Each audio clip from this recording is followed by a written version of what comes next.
Welcome to the Severe Media Network. This video is titled Guilty. It is about white and black Americans who contribute to the socioeconomic state of black America.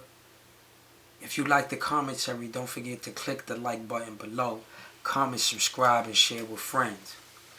They are all Joe Biden. Guilty. Joe Biden represents the majority of white beliefs, thoughts, prejudice, and hypocrisy, whether they are Democrat, Republican, liberal, conservative, right, left, or otherwise. Mr. Biden, a Democrat, introduced a bill that was an anti-black attack via the enforcement and judicial branch of government. Joe Biden made a statement before Congress stating that in no uncertain terms that he understood and was well aware of the trauma, oppression, and deprivation that the black population has been suffering through in the United States. He admitted that the government and the United States social order was responsible for the trauma, the mind state, economical status, education, and destitute conditions of black America. The very people that he conceded was injured by the institutional and social order of the United States. He chose to use the arm of the law enforcement to arrest, detain, prosecute, and sentence masses of black people to prison for extended periods of time.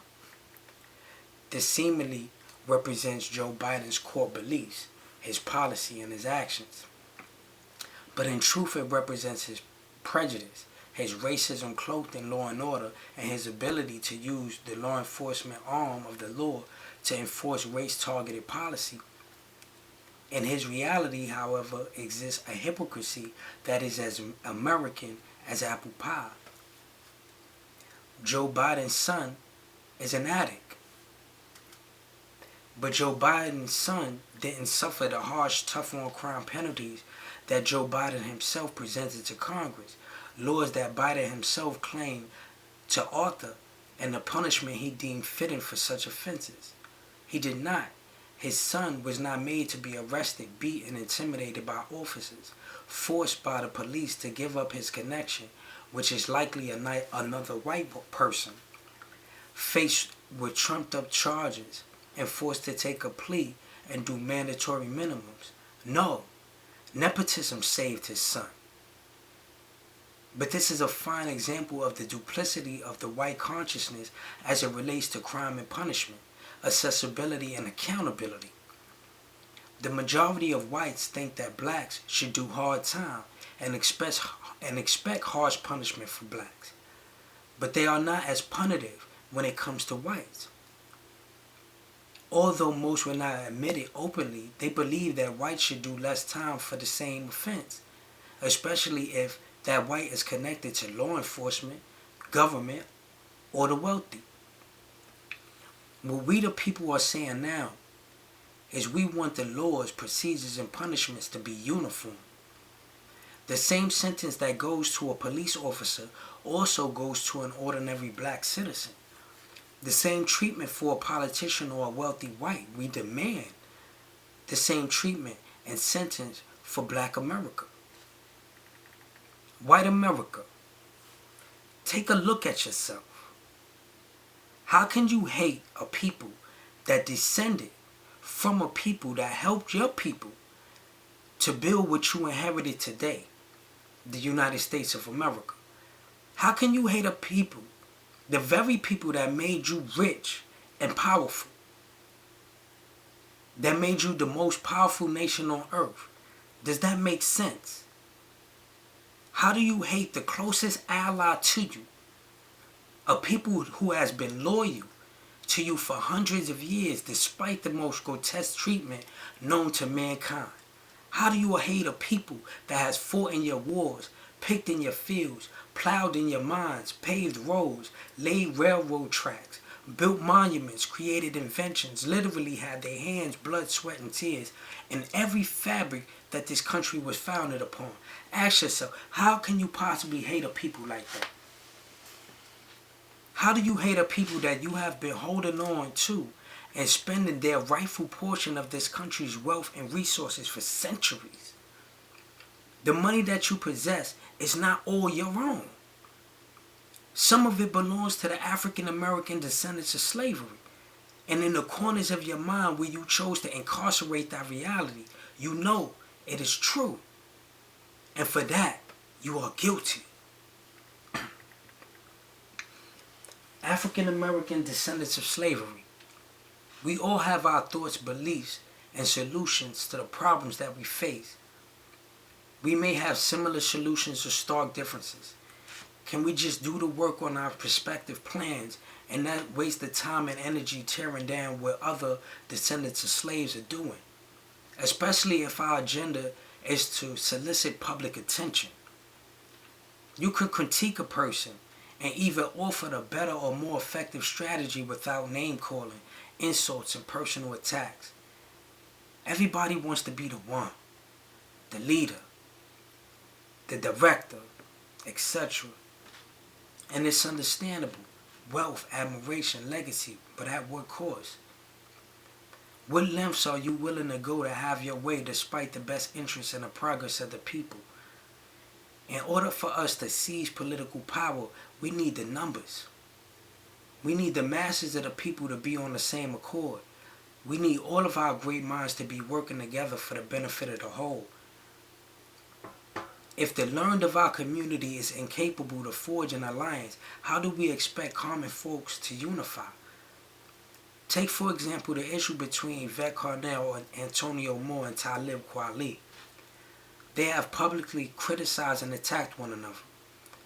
Although I disagree with many things that the ADOS leaders have said, some of their positions and sometimes their disposition, they still have structured a movement and a national discussion that is very valuable to the best interests of the people. But Talib Kweli has stated that he intends to destroy the ADOS movement, and that is going too far. In order for us to move towards empowerment, we must first be just in our dealings with one another. And that is what will truly unite the people. The ADOS is proposing to integrate into a white society because we are Americans.